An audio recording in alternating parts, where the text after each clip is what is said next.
Hello and welcome. Today we're going to be talking about how to beat your competition. I'm going to give you 10 ways that you can make sure that really you're the only competition. And that's pretty great. Just realized my hair is all fun.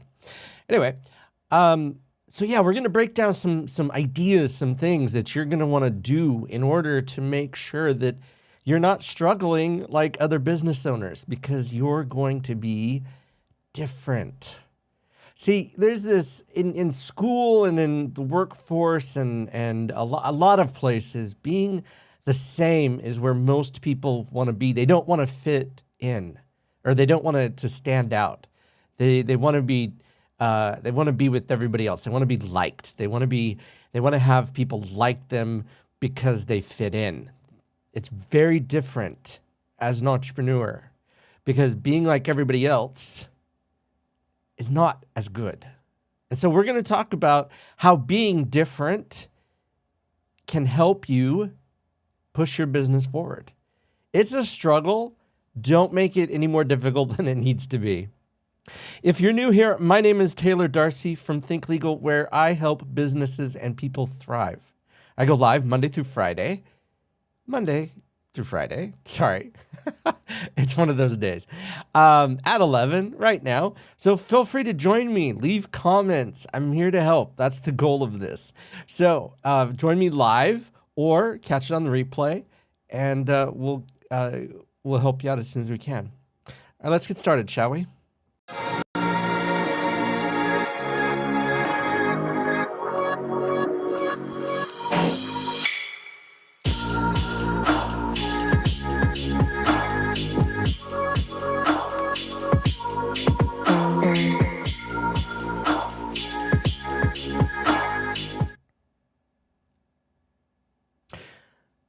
Okay, so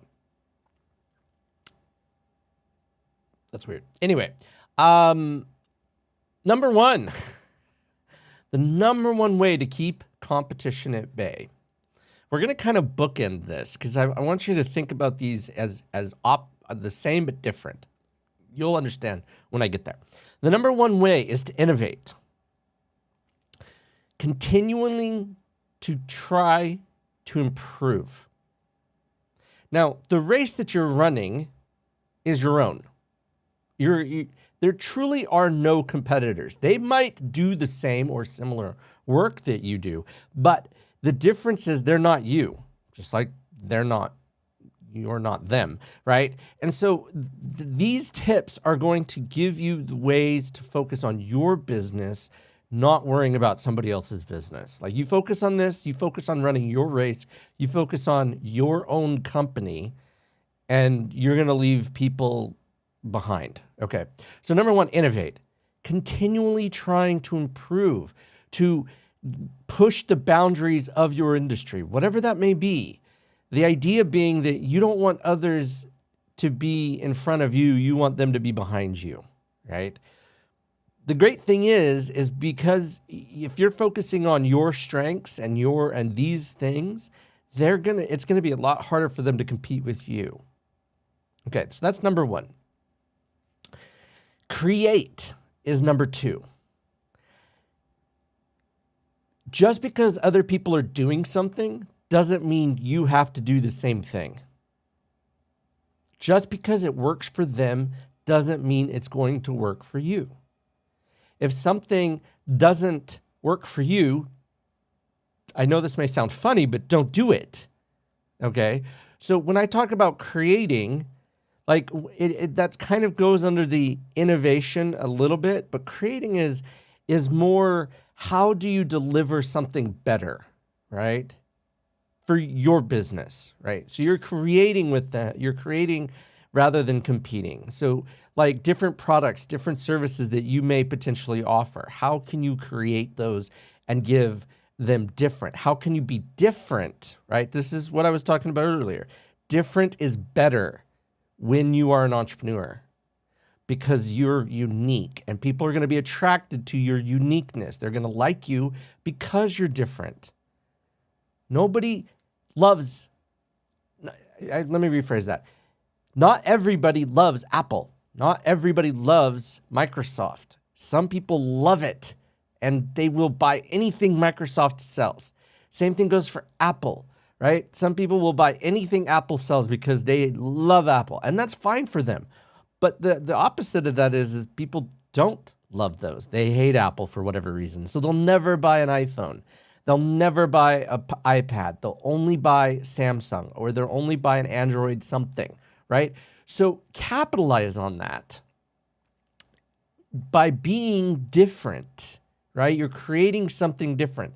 The iPhone at the time was huge because it blew BlackBerry out of the water. BlackBerry was the #1 smart device of its time, right? And then iPhone came along and said, we've got you, because what they realized was that hardware was only one component of it, that software, because how easy is it to update software versus how easy is it to update hardware? Very different, right? So the iPhone came along, and at the time, the hardware for the iPhone was actually pretty bad, relatively speaking. It did not have the features that the BlackBerry did. So at the time, it took several generations of the iPhone to catch up to the BlackBerry. But look at what became of the iPhone. It is the most ubiquitous phone in history. I'm not saying that you have to like it. I'm just saying you have to acknowledge that that's true, okay? So don't feel like that, but that's what they did, is they created something different than what their competitor is. The functionality is very similar. It's still a phone. You can still email and text, and I'll be honest with you, I miss my my keyboard on the BlackBerry that I had. I loved that thing. It was absolutely fantastic. It wasn't perfect, but it was, I really truly loved it. So anyway, so create, don't compete directly. Number 3, I know this is going to sound funny, but you're going to want to raise your prices. I know. And there's a reason for that. And I just realized something that there we go. I was not in the right part of the frame. Okay. I know you're going to be like, but Taylor, I'm struggling with my prices. I'm struggling with getting more customers or clients. Here's the secret though. Here's the thing. By raising your prices, you're signaling to your customers that you are worth more. Now, I'm not suggesting you go crazy with raising your prices. Have some common sense. But raising your prices signals to your clients or your customers that you have more worth. You are valuable. It also signals a quality issue. People's perception is that a higher priced item has more value, is higher quality than a lower priced item. Think the difference between shopping at Walmart and used to be shopping at Nordstrom's or Macy's or fill in the blank. Like, I'm just saying, like, a higher end, you're expecting a better experience with someone that charges you more money. Straight up. I mean, like, easy peasy. Nobody expects Walmart to deliver the best service in the world. You don't go to Walmart for the best service. You go to Walmart because they're cheap. You go to Target because they're better, not quite as cheap as Walmart, but you go to Target because they're better, right? Even though they might have similar or the same products, because Target is expected to give you better service. So that's part of this, though, is you can't just raise your prices and then deliver the same level of service that you delivered before. You have to deliver the level of service that is commensurate with the price. So think of the difference between a VW Bug and a Ferrari or Porsche. Okay. You're not getting the same thing in a Ferrari or Porsche as you are in a VW Bug. It's just not a thing, right? So when you're getting a higher quality item, you're able to go faster, right? With the Ferrari or Porsche or Lamborghini or any high-end sports car, right? But they also cost a lot. Now, keep in mind that your price should be based upon not only that, but the type of clientele that you wish to attract. If you're looking for budget shoppers, charge less. That's your right. But the problem is, and here's why raising prices makes so much sense, because you don't want it to become a race to the bottom, because someone will always try to undercut you. Because someone will always want to do it cheaper, right? I mean, think Ford Pinto. You can go 0 to 60 in a Ford. If you're too young to remember a Ford Pinto, look it up. Anyway, but you can go 0 to 60 in a Ford Pinto the same as you could, like, as far as, like, you'll eventually get there. You won't get there as fast as a Ferrari or Porsche or fill in the blank, whatever nice car you're talking about, Mercedes, BMW, but you'll get there. But look at the difference in cost. A Pinto, Ford Pinto is, well, one, that's no longer a thing. But I'm saying, like, as far as quality goes, Geo Metro used to be a thing. There's lots of different options as analogies. But it has to be, you can't charge $500,000 for a Ford Pinto. Can't, right? Nobody's going to pay that.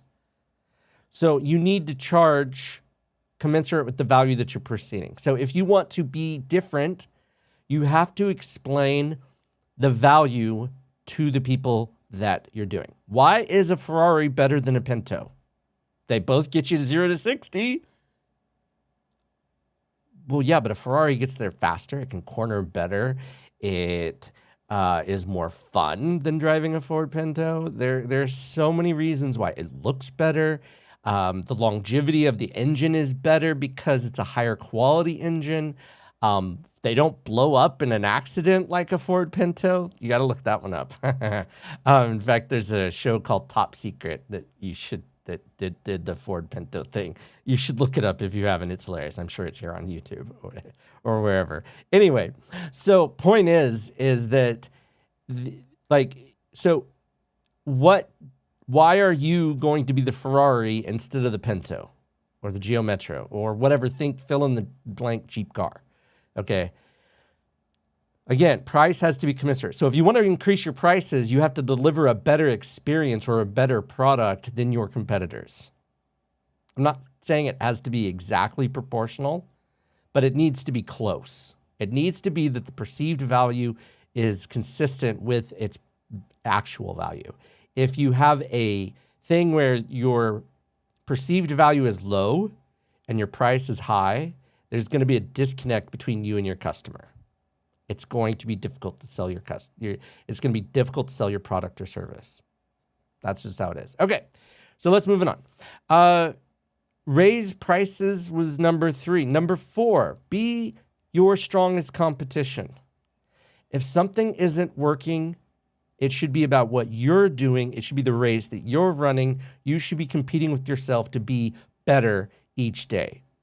If you decide to make a sale, don't make a sale because of what your competitors are doing.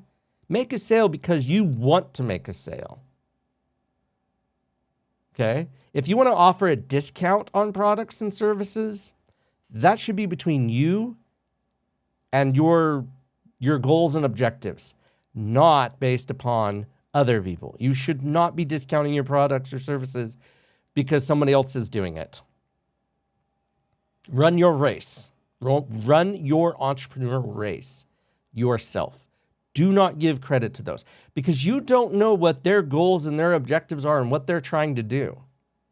And people that are going to buy from you are going to buy from you regardless of a discount. I have found that discounting is the worst possible way to get money, to sell someone on something, because they don't appreciate it nearly as much as it costs you. Okay. So be your strongest competition. That's number 4. Number 5, write a book. People like to know that you know what you're doing or what the product or service is that you're offering. But sometimes they don't understand it, and you can't convey it adequately in 5 to 10 minutes. So by writing a book, something you can send to people. You're giving them value, right, for a low entry level cost. And you're also becoming what could be considered the authority on that subject, because presumably you're not going to write a one-page book, right? That's not a book. That's a cheat sheet, whatever. So the idea being, you writing a book creates an authority, which who are you going to go to? The person that literally wrote the book on the thing? Or are you going to go to the person that didn't? Right? So the idea being that you're differentiating yourself because you're unique. That's the key. Writing a book shows that you're unique. There are lots of authors out there, sure. But are there business owners that are authors? That's different, right? Like if you're a carpet cleaner, are you going to writing a book about how, home stain removal, right? Home stain removal and one of those chapters are going to be babies, puppies. I mean, you fill in the blank. Anything that can cause you a mess is going to be a chapter, right? And what to do and how to do it and da-da-da-da-da. There's lots of options. But the point is writing that book that can be either business-based or consumer is going to make you the authority in the thing, in the industry, and people are going to be attracted to the authority, right? All right. Emphasize intangibles. What is your communication policy? For me, I use a practice management software that has a portal in it that allows me to communicate with my clients, not via email. It's real-time communication. They share files, they upload things, we talk, we converse about the case. It's somewhat of a text messaging portal, but the emphasis there is my communication, not the portal is the security, but the emphasis is on the communication factor. Like one of the things that I only do is I only bill flat rates. I don't care what it is. I do not bill hourly. A lot of attorneys only bill hourly, which is honestly a terrible way to bill, but I digress. I only bill flat rate. What does that mean? You get one bill from me, period.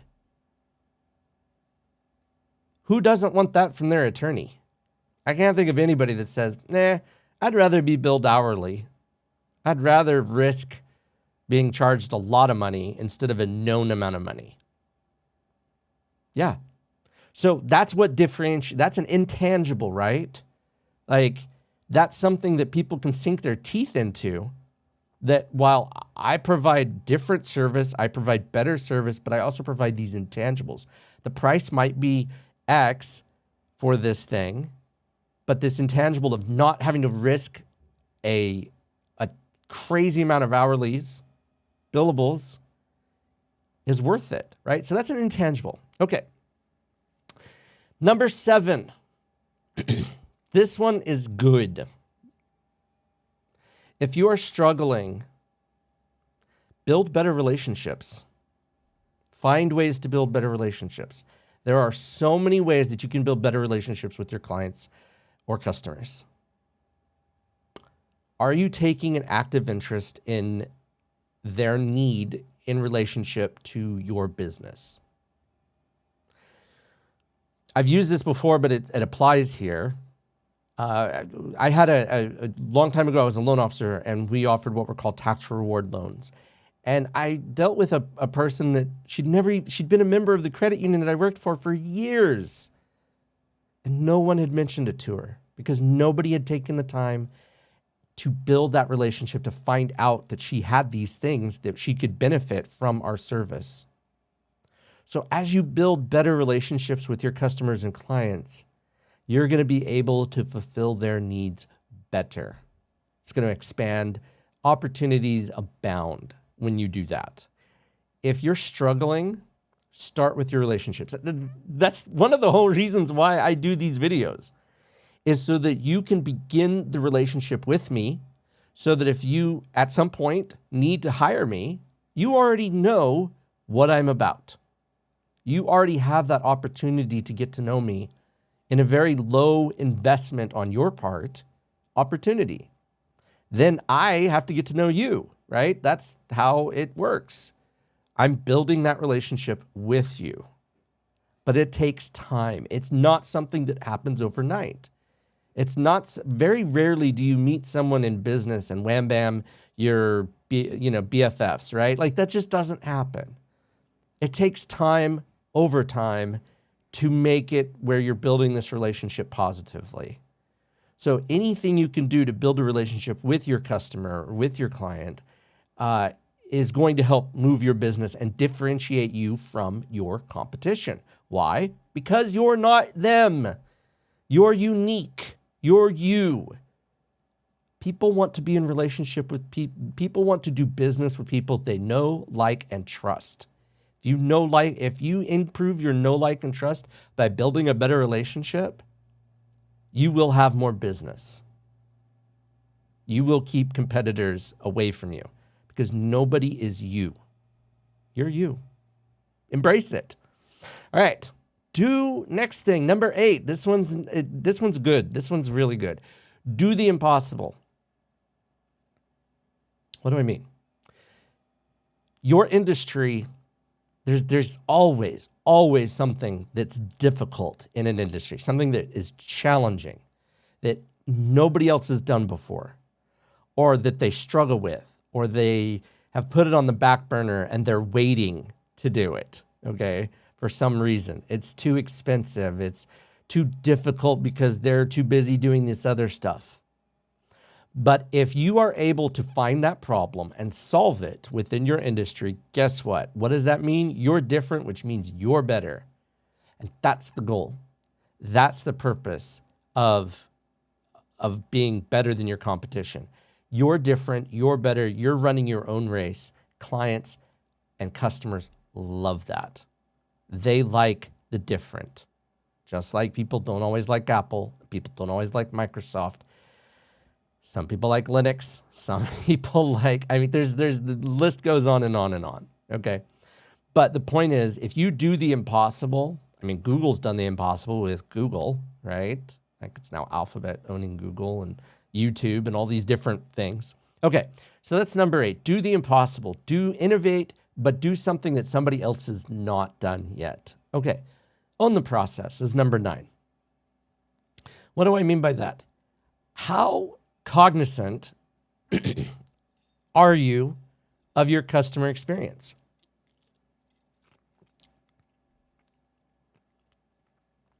Are you paying attention to the details? Are you focusing on how better you can make it for your customer or client to work with you? Not everybody's going to be a good fit. Some people are just not. Just like every relationship. Not every relationship is a good fit. Okay? That's why we have exes. That's why we date to learn about someone. They're not a good fit. And that's okay. But owning the process and making sure that each step of the relationship is curated and improved, if you're falling down on a certain area, it's time to fix it. It's time to make sure that you're different in a good way, not in a bad. Okay, that's number 9. And number 10 is a bookend to number 1. 1's innovate. Number 10 is avoid complacency. What does that mean? So on the one hand, you're looking for ways to push forward with innovation. With complacency, you're happy with how things are.